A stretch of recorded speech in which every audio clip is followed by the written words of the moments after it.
Hi guys. जैसा कि आप सबको बहुत ज़्यादा प्रतीक्षा थी जिस चीज़ की, उत्तर प्रदेश कांस्टेबल पुलिस की नोटिफिकेशन की, वो आ चुका है आज। तो देखिए, जैसा कि आज 23 तारीख है, आज ही के दिन रिलीज हुआ है ये ऑफिशियल नोटिफिकेशन। और अब तक तो आपको मालूम चल भी गया होगा। खैर, तो हम इसमें क्या क्या इसके जो मेन हाईलाइट्स हैं वो समराइज़ करने की कोशिश करते हैं। और बहुत ज़्यादा लंबा नहीं खींचेंगे इसमें, क्योंकि इसके बाद आपको सिलेबस डिस्कशन में भी समझाना है। ठीक है, तो आइए देखते हैं। ये जो पुलिस में आरसी नागरिक पुलिस पदों पर सीधी भर्ती 2023, अनारक्षित यानी कि अनरिजर्व्ड 24,102, ओबीसी की 16,264, एससी की 12,650, एसटी की 1,204 और ईडब्ल्यूएस के 6,024, यानी कि टोटल मिला के 60,244 पदों पर भर्ती आई है। कुछ इंपॉर्टेंट डेट्स हैं। 27 तारीख यानी कि 27 दिसंबर से आपकी जो है ये स्टार्ट हो जाएंगे रजिस्ट्रेशन और फ़ी पेमेंट। और ऑनलाइन आवेदन करने की अंतिम तिथि जो है 16 तारीख है। मैं आपसे कहना चाहूँगा कि आप इसको जो 16 तारीख तक मत बैठे रहिएगा, मैक्स टू मैक्स 10 तारीख तक फिनिश करो इसको, क्योंकि आज नोटिफिकेशन आया है। और इसमें डिले करने का एक ही कारण होगा कि आपके पास जाति प्रमाण पत्र और मूल निवास नहीं होंगे।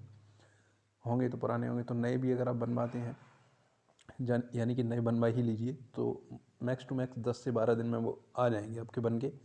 तो आज 23 है, 12 दिन अगर पकड़ लेते हैं तो अगली 2 से 3 तारीख यानी 31 का महीना ये भी है। ठीक है, तो 8 दिन इधर और 4 दिन उधर, तो 3-4 तारीख तक आ जाने चाहिए। तो तब भी आप 10 तारीख तक फिनिश कर देना इसको। ठीक है, लास्ट तक बैठे रहने में कोई बहुत बड़ी समझदारी नहीं है। आवेदन शुल्क जो है 400 रुपये है। अर्हता है राष्ट्रीयता, नागरिक हो, सब आप नागरिक हैं ही इंडिया के। ठीक है, और शैक्षिक अर्हता 10वीं एवं 12वीं, 10th भी हो 12th भी हो। सिर्फ 10th हो काम नहीं चलेगा, और सिर्फ 12th हो तो काम चल जाएगा। आपके मन में ये सवाल आएगा तो 12th आप तभी कर सकते हो जब आपने 10th की हो, तो ये सवाल करने का कोई तो कह नहीं। और इसमें जो है अपीयरिंग वाले, कोई बच्चा सोच रहा होगा कि मैं 2024 में एग्ज़ाम दूंगा मार्च में या जब भी है 12th का, तो क्या मैं हो सकता हूँ? तो साफ लिखा है अपीयरिंग वाले शामिल नहीं होंगे, पात्र नहीं होंगे। ठीक है, उसके बाद अधिमानी है, अधिमानी यानी कि प्रेफरेंशियल।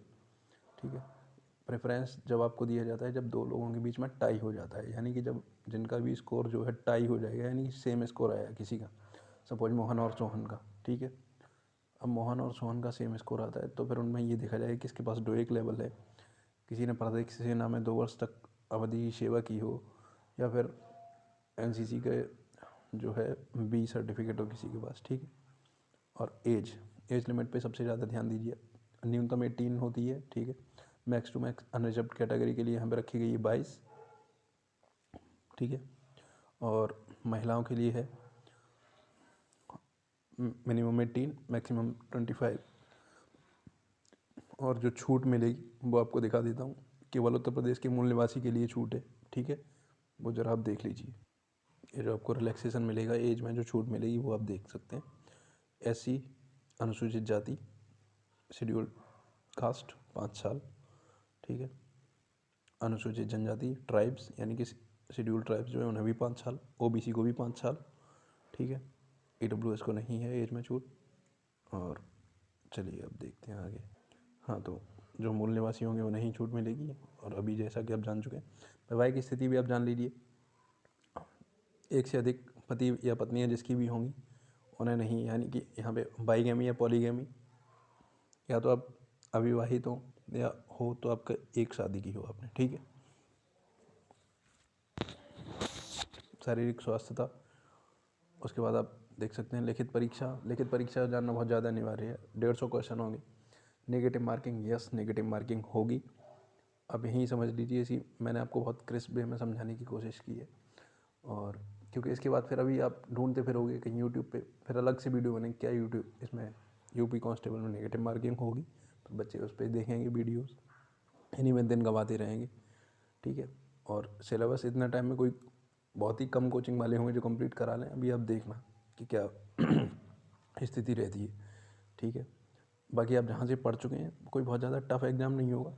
जहाँ से भी आपने मोस्टली बच्चों ने क्या है कि कहीं ना कहीं कोचिंग कर रखी होगी, किसी न किसी प्लेटफॉर्म से जुड़े होंगे तो अपना रिवाइज कीजिए बस, ठीक है।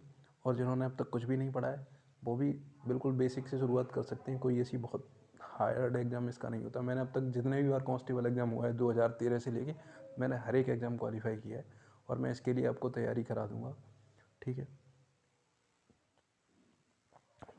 बहुत ही क्रिस्प और शॉर्ट वे में आपको एकदम ऐसी चीज़ें होंगी जो आपको सीधी सीधी एग्ज़ाम्स में दिखेंगी, आपके एग्ज़ाम में दिखेंगी। इस कांस्टेबल के एग्ज़ाम में ऐसी तैयारी करा दूँगा, क्योंकि इसमें जो मेन क्या है कि जिसे भी रीजनिंग और हिंदी जिसकी स्ट्रॉन्ग है वो आप समझ लो कि उसके पास एक अपर हैंड है और वो एज ले जाएगा इस एग्ज़ाम में काफ़ी ज़्यादा। तो आप ऐसे देख लीजिए, OMR बेस्ड एग्ज़ाम होगा आपका ऑफलाइन, ठीक है। OMR पत्रक 4 होंगे जिसमें 4 विकल्प होते हैं, ये आपको मालूम ही, एक विकल्प सही होगा। OMR पत्रक की 3 प्रतियाँ होंगी, एक तो एजेंसी को जाएगी, दूसरी बोर्ड को जाएगी, तीसरी आप अपने घर ले आएंगे। लेकिन जो मूल प्रति होगी वही आप अपने घर लेके आ गए, आपका व्यर्थ निरस्त माना जाएगा, ठीक है। तो वो देख लेना, क्योंकि वहाँ पे लोग कर देते हैं, लेके चले जाते हैं घर।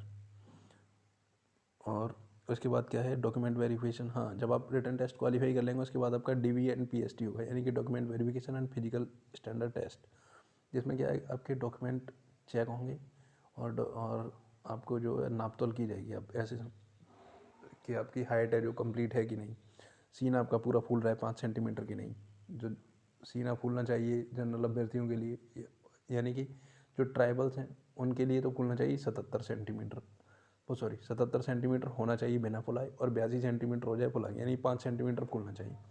और जो बाकी ट्राइब्स को छोड़ के बाकी जितने भी हैं, अनरिजर्व्ड हों, OBC हों, EWS हो, कोई भी हो, शेड्यूल कास्ट हो, तो इनका 79 से 84, ठीक है। क्योंकि ऊंचाई 168 सेंटीमीटर आप देख सकते हैं, ये फिजिकल स्टैंडर्ड टेस्ट। और ट्राइब्स के लिए ऊंचाई 160 सेंटीमीटर, सीना आप देख लीजिए सबके 79 सेंटीमीटर और 84 फुलाने के बाद, यानी कि 5 सेंटीमीटर फूलना चाहिए चाहे, और इनका 77 बिना फुलाए और 82 फुलाने पर, ठीक है। और आप देख सकते हैं इसमें, हाँ, तो ये जो होगा आपका DVPST, ये मैक्स टू मैक्स जितने भी मंडल हैं, जैसे आगरा है, अलीगढ़ है, इन जगहों पे हो जाएगा, कानपुर वगैरह में। और एक DSP रैंक के अधिकारी होंगे वहाँ पे जो आपके डॉक्यूमेंट वेरिफिकेशन वगैरह करेंगे, और एजेंसी वाले लोग भी बैठे होंगे। और तो इसमें जो हाइट वगैरह है वो बहुत ही स्ट्रिक्टली नापते हैं, आप ऐसा समझ लो, और बाहर निकाल देते हैं हाइट में। तो किसी किसी सेंटर पे हो जाता वो तो हो जाता, अदरवाइज हाइट में नहीं मानते। तो हाइट जिसकी कंप्लीट हो तो वही फॉर्म भरना, आप ऐसा मान लो, क्योंकि आप चक्कर में हो कि हाइट में तो बहुत स्ट्रिक्ट होते हैं वो लोग, मैंने देखा है, इसलिए मैं आपको बता रहा हूँ। और एक महिला अभ्यर्थियों के लिए न्यूनतम जो है शारीरिक, आप देख सकते हैं 152 सेंटीमीटर होनी चाहिए। और जो ट्राइबल महिलाएं हैं शेड्यूल ट्राइब्स में, वो 147 सेंटीमीटर। इनका वजन होना चाहिए 40 किलोग्राम। इनका चेस्ट वगैरह नहीं नापा जाएगा, इनका केवल वजन से काम हो जाएगा, ठीक है। और फिजिकल एफिशिएंसी टेस्ट जो है पुरुष अभ्यर्थियों के लिए 4.8 किलोमीटर, यानी कि 400 मीटर का एक ट्रैक होगा, उसके 12 चक्कर आपको लगाने होंगे, आप जानते ही हैं। इसे 25 मिनट में पूरा करना होता है, और इसकी तैयारी रखना आप लोग, क्योंकि अगर ये प्रैक्टिस में नहीं होगी तो दौड़ नहीं लगेगी, आप इतना जान लो। और दौड़ नहीं लगी तो आप उसी स्टेज पे बाहर हो जाओगे, कि जैसा कि ये लिखा हुआ है, आप देख सकते हैं। जो अभ्यर्थी विहित समय के भीतर दौड़ पूरी नहीं करते हैं, भर्ती के लिए पात्र नहीं होंगे, उसी स्तर पर चयन प्रक्रिया से बाहर हो जाएंगे, ठीक है। और महिलाओं के लिए 2.4 किलोमीटर की दौड़ है 14 मिनट में, यानी कि 6 चक्कर लगाने हैं, पुरुषों को 12 चक्कर लगाने हैं, ठीक है। चयन की अंतिम योग्यता सूची, बोर्ड की कोई वेटिंग लिस्ट नहीं आएगी, एक बार रिजल्ट आ गया वही रिजल्ट फाइनल होगा, वेटिंग लिस्ट नहीं आएगी। टाई ब्रेकर कैसे होगा, यानी कि जब दो अभ्यर्थियों के समान अंक होंगे, तो मैंने बताया था आपको जो प्रेफरेंशियल शुरुआत में, कि प्रेफरेंशियल हो गया, डोए का सर्टिफिकेट हो और NCC वगैरह का सर्टिफिकेट हो उससे, और जब फिर हो जाएगा तो मोहन और सोहन, अगर टाई ब्रेकर हुआ मोहन और सोहन में, तो M पहले आता है, S बाद में आता है, मोहन को विजेता घोषित कर दिया जाएगा। ये तीसरा पॉइंट जो कह रहा है, ठीक है, अंग्रेजी वर्णमाला के अनुसार। आरक्षण में आप देख लीजिए, लंबत और क्षैतिज जो केवल उत्तर प्रदेश के मूल निवासियों के लिए ही आरक्षण अनुमान्य है। और ये छूट के बारे में मैं आपको बता चुका हूँ। और इसका जो है प्रारूप यहाँ पे दिए गए हैं। हाँ, एक चीज़ और है, प्रारूप आपको दिखाई देता हूँ।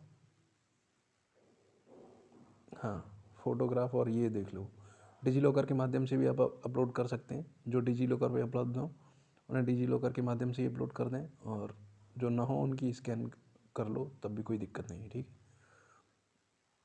है, जो भी डॉक्यूमेंट्स हैं आपके फ़ोटोग्राफ एवं हस्ताक्षर के लिए ये जो डायमेंशन है वो आप ज़रूर ध्यान रखिएगा, क्योंकि जो खुद से फॉर्म भर रहे हैं वो ध्यान रखेंगे, वरना साइबर कैफ़े वाला तो करेगा ही। और जब ये साइबर कैफ़े से जो भी बच्चे फॉर्म भरवा रहे हैं, या तो आप अपने सामने भरवाइए, और अगर सामने नहीं भरवा पा रहे हैं तो प्रॉपर चेक कर लेना, जब वो भर दे तो उसके बाद मिला लेना ठीक तरीके से, क्योंकि स्पेलिंग मिस्टेक या जो भी है यहाँ पे हो जाएगा, तो दोबारा भर देना फॉर्म, और या तो करेक्शन के लिए विंडो ओपन होगी तो करेक्शन कर लेना, नहीं तो फॉर्म दोबारा भर देना पूरा का पूरा, क्योंकि वहाँ पे फिर होती है तो फिर आप एफिडेविट बनवाते हो, फिर घूमते रहते हो इधर उधर, और फिर परीक्षा में भी आप सही से कॉन्सेंट्रेट नहीं कर पाओगे कि फॉर्म गलत हो गया, ये हो गया, वो हो गया, इस वजह से। तो न्यूनतम 5 KB और अधिकतम 20 KB। ठीक है, और इनकी जो डायमेंशन है वो आप देख लीजिए। और फ़ोटो के लिए 6 महीने से पुराना फ़ोटो नहीं होना चाहिए। ये नहीं कि 10th में थे तब फ़ोटो खिंचाया था और अब 12th भी हो गई और फिर भी अपलोड अभी भी वही करने हैं, तब बच्चे थे, बड़े हो गए हैं, पहचान में ही नहीं आ रहे हैं। ठीक है, इस प्रकार जो सिग्नेचर है वो आपके 5 से 20 KB और JPG, JPEG और JPE के फॉर्मेट होना चाहिए। वो आप अपना खुद कर रहे हैं तो इसे ध्यान में रखेंगे, अदरवाइज साइबर कैफ़े वाला तो उसे तो मालूम ही होगा ये सारा कुछ। ठीक है, और ये कुछ आपके चरण हैं, किस चरण में आप क्या करेंगे वो जब आप करेंगे तो वो वैसे भी स्टेज वाइज ही खुलेंगे, इसमें टाइम वेस्ट करने की आवश्यकता है नहीं।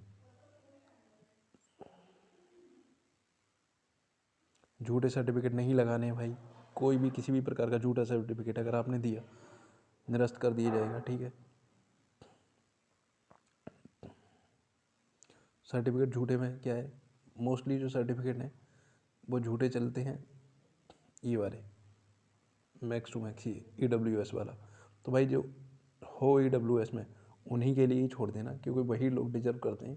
तो नहीं हो तो आप ऐसा समझ लो कि ये पुलिस की भर्ती है और बड़ी भर्ती है, और उत्तर प्रदेश जैसी जगह पे पड़ोसी किसी ने भी शिकायत कर दी तो इस कांस्टेबल की जॉब से तो जाओगे ही जाओगे, और आगे भी बहुत ज़्यादा समस्याएं हो जाएंगी, करियर सा ख़त्म हो जाएगा, जेल जाओगे। तो इसकी कई सारी चीज़ें हैं वो आप देख लेना, क्योंकि शहरों में ये सबसे ज़्यादा बहुत फर्जी बनता है भाई सर्टिफिकेट। 5 एकड़ से कृषि भूमि अथवा इससे ऊपर और 1000 फीट, क्योंकि लोग मानते नहीं, कैसे भी करके बनवा लेते हैं, और लेखपाल पता नहीं क्या सोते रहते हैं, जाते नहीं चेक करने, और इसमें बहुत ज़्यादा दिक्कत हो जाएगी। क्योंकि वही बता रहा हूँ फिर से कि ये पुलिस की भर्ती है, बड़ी भर्ती है, और गली गली में से लड़के सेलेक्ट होंगे, आप ये समझ के चलो।